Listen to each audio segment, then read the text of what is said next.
बिस्मिल्लाहिर्रहमानिर्रहीम। अस्सलाम वालेकुम नाज़रीन, मैं हूं अहमद फवाद और आप देखते हैं मुझे मेरे यूट्यूब चैनल और फेसबुक पेज पर। नाज़रीन, बहुत अहम खबर है, एक ब्रेकिंग न्यूज़ है और एक्सक्लूसिव स्टोरी है जो कि मैं आपके साथ आज के इस व्लॉग में शेयर करने जा रहा हूं।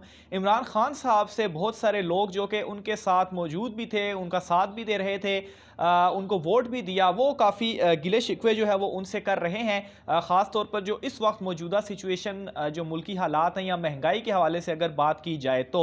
लेकिन इमरान खान साहब इस वक्त किस एक टफ पोजीशन से गुजर रहे हैं, तमाम तर सूरत हाल को किस मुश्किल तरीके से इमरान खान साहब जो है वो मुश्किल मराहिल से गुजर कर अभी तक टैकल कर रहे हैं, उनके इर्द गिर्द ही जो उनके अपने वुज़रा हैं वही उनको किस तरह से गलत मशवरे देकर और कुछ चीज़ें ऐसी हुई भी हैं, वो जो सारा माहौल है। और एक बड़ी अहम मीटिंग भी हुई और इमरान खान साहब ने उस मीटिंग में अपने वुज़रा को झाड़ भी पिलाई इस तमाम तर सूरत हाल के हवाले से। इसकी क्या डिटेल्स हैं ये जो है वो मैं आपके सामने आज के इस व्लॉग में रखने जा रहा हूं। तो मामला नाज़रीन कुछ इस तरह से है कि इमरान खान साहब ऑब्वियसली उनकी अगर अभी तक देखा जाए तो उनके जो मुखालफीन भी हैं वो भी मेरी खुद जो है वो कुछ लोगों से इस हवाले से बात भी हुई, वो खुद इस चीज़ को एडमिट करते हैं कि इमरान खान साहब की जो नीयत है वो ठीक है और वो वाकई मुल्क को बेहतर सिमत और तरक्की के लिए उनके काम कर रहे हैं। लेकिन जो उनके कुछ वज़ीर हैं आगे पीछे वो कुछ उनको ठीक मशवरे नहीं दे रहे। अब इसकी सबसे पहली जो मैं आपको एग्जांपल देने जा रहा हूं वो टीएलपी का जो प्रोटेस्ट था उस हवाले से मैं आपको देना चाहता हूं। तो इसमें नाज़रीन इस तरह से हुआ, जब टीएलपी का प्रोटेस्ट हुआ तो आप तमाम नाज़रीन तक भी ये खबरें पहुंची होंगी कि शुरू में इमरान खान साहब की जानिब से ये फैसला किया गया कि कुछ भी हो रियासत की रिट कायम रखी जाएगी। और उस वक्त जो कुछ वुज़रा थे उनकी जानिब से ये मशवरे दिए गए कि कप्तान साहब ये जो टीएलपी वाले हैं इनको तो आप बिल्कुल नहीं आने दें और इनको तो आप इस तरह से कर दें कि सफ़ाए हस्ती से आप जो है वो मिटा देंगे। आपकी जो मकबूलियत है वो इस वक्त अरूज पर है, लोग आपके मुखालिफ नहीं होंगे। आप क्या करें, ताकत का इस्तेमाल करके या किसी भी तरीके से इनको जो है वो साइड लाइन कर दें, इनको हटाएं, ज़बरदस्ती जो है वो इनको हटाएं। लेकिन फिर बाद में हमने देखा इस तरह से नहीं हुआ।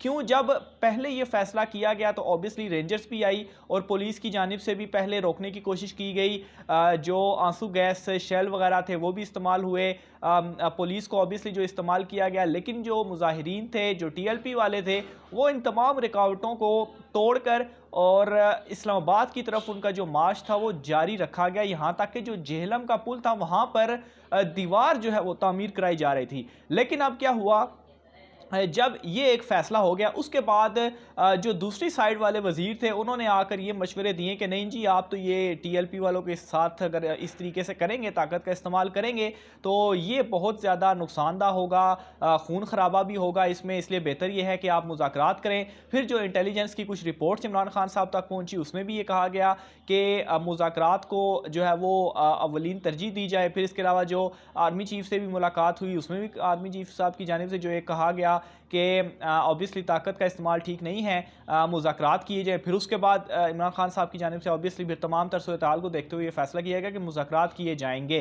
फिर उसके बाद मुज़ाकरात हुए, मुज़ाकरात कामयाब हुए और अब कामयाबी के साथ जो टीएलपी के प्रोटेस्टर्स हैं वो रास्ते भी छोड़ रहे हैं और वापस अपने अपने घरों को जो है वो जा रहे हैं। और इसमें हुआ क्या, जो एक खुफिया मुआहदा भी किया गया जिसके पॉइंट्स अभी तक सामने नहीं आए, उसमें अभी तक जो पेशरफ सामने आई है, टीएलपी के बहुत सारे लोगों को, हज़ारों की तादाद में जो उनके लोग गिरफ्तार हुए थे उनको छोड़ा जा चुका है, मजीद को भी छोड़ा जा चुका है। और जो फोर्थ शेड्यूल का वो कह रहे थे कि उनके बहुत सारे लोगों को फोर्थ शेड्यूल में डाला गया है, उनकी भी लिस्टें तलब की गई हैं ताकि फोर्थ शेड्यूल से भी उनका नाम निकाला जाए। तो ये तो सबसे पहली सिचुएशन थी जिसको मिस हैंडल किया गया और इमरान खान साहब ने नहीं बल्कि उनके जो वुज़रा हैं, जो उनके आसपास लोग हैं, उनके गलत मशवरों की जानिब से दिए जाने की वजह से ये चीज़ें हुई।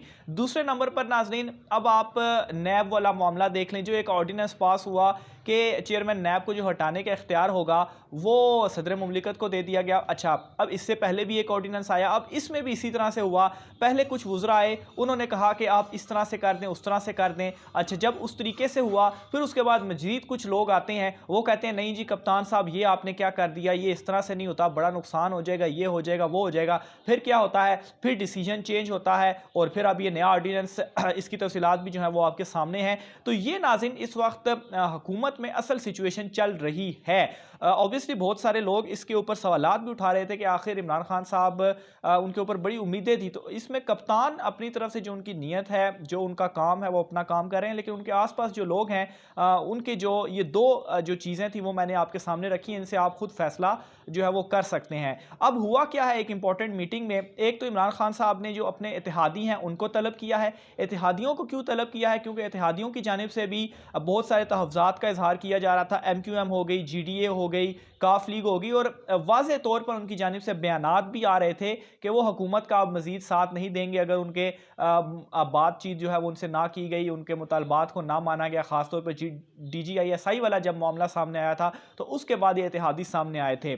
तो एक तो इमरान खान साहब ने इन तमाम इत्तेहादियों को बुला लिया है, इस इत्तेहादियों में मीटिंग होगी, और इस मीटिंग के अंदर जो कुछ वुज़रा हैं, शेख रशीद साहब कह लें, फवाद चौधरी साहब, इनकी भी मौजूदगी होगी, और इत्तेहादियों के साथ बातचीत की जाएगी, और ख़ास तौर पर TLP के मामले के ऊपर इनको लूप में लिया जाएगा, और ऑब्वियसली मामलात को दुरुस्त करने की कोशिश की जाएगी। तो ये इमरान खान साहब का अपना फैसला, ऑब्वियसली तमाम तर सूरत हाल को देखते हुए तो उम्मीद है कि जो इत्तेहादियों के साथ भी मामलात गड़बड़ थे वो भी इस मीटिंग के बाद ठीक हो जाएंगे, क्योंकि अगर इत्तेहादी इमरान खान साहब से साइड पर हो जाते हैं तो ऑब्वियसली नशिस्तें इतनी ज़्यादा नहीं है कि यह हुकूमत बरकरार रह सके।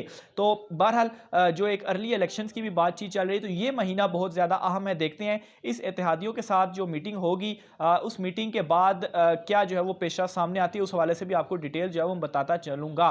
फिर इसके अलावा नाज़रीन, वुज़रा के आपस में भी बहुत ज़्यादा क्लैशेस मौजूद हैं। वुज़रा आपस में भी एक दूसरे की टांगें जो है वो खींचने में मसरूफ़ हैं। अब एक एग्जाम्पल मैं आपको PTI के अंदर से ही फवाद चौधरी और आमिर लियाकत के हवाले से दे देता हूँ। तो फवाद चौधरी ये बयान देते हैं, वो कहते हैं जी कि एक तो बहुत सारी ट्वीट्स या ट्रेंड्स जो हैं TLP के हवाले से वो भारत से चल रहे हैं, भारतीय जो है वो इस हवाले से ट्वीटें कर रहे हैं, लेकिन आमिर लियाकत इसके ऊपर सामने आया। अलबत्ता आमिर लियाकत साहब की क्रेडिबिलिटी को आप उस तरह से तो नहीं मान सकते, लेकिन उसके बावजूद भी हुकूमत का वो हिस्सा है और उनके बयान को आप अहमियत देनी पड़ेगी। वो आकर ये कहते हैं कि फवाद चौधरी साहब ने किया ये फजूल सा बयान दिया है, अभी तक कोई इस हवाले से सबूत जो है वो पेश नहीं किए गए, और मेरे ख्याल से TLP के हवाले से फवाद चौधरी ही होंगे जो कि कप्तान को ये मशवरे दे रहे होंगे कि नहीं आप तो इनको सफ़ा हस्ती से मिटा देंगे, इनको साथ ये कर दें वो कर दें।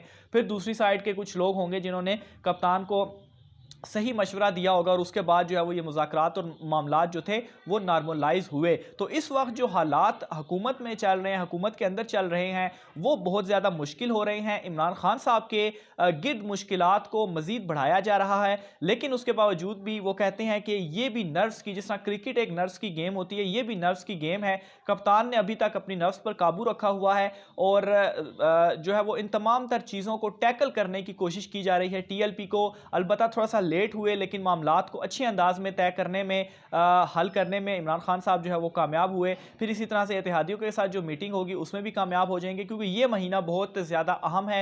ये नवंबर का PDM फुल जोर लगा रही है अपना एहतजाज, और उनका जो एक शेड्यूल भी सामने आया कि वो पूरे मुल्क गिर जो है वो महंगाई के खिलाफ एहतजाज करेंगे। फिर अवाम में जो ख़ास तौर पर जो एक तासुर पाया जा रहा है सिर्फ महंगाई को लेकर, तो वो भी काफ़ी इमरान खान साहब के हवाले से नेगेटिव होते जा रहे हैं कि अभी तक इमरान खान साहब उस तरह डिलीवर नहीं कर पाए। लेकिन मेरे ख्याल से उन लोगों को भी थोड़ा सब्र करना पड़ेगा, और देखना भी पड़ेगा कि इमरान खान साहब इस वक्त मैं तो यही कहूँगा कि वो अकेले खड़े हुए हैं तमाम तर मामलात के ऊपर, और ख़ास तौर पर ये जो सूरत हाल मैंने आपको बताई, ऑब्वियसली ये एक अलार्मिंग सूरत हाल है। बहरहाल इस हवाले से मुझे जो भी तफसीलात होती हैं, ये बहुत एक अहम मीटिंग होने जा रही है इत्तेहादियों और वुज़रा के साथ। इसमें कप्तान जो है वो क्या करते हैं, क्या फैसले सामने आते हैं, उससे भी आपको आगाह रखेंगे। आपने अपनी राय का इज़हार कमेंट बॉक्स में लाजमी करना है कि आप जो है वो उन तमाम तर सूरत हाल को किस तरीके से देखते हैं। आज की व्लॉग से इतना ही, मुझे इजाज़त दीजिए, अल्लाह हाफ़िज़।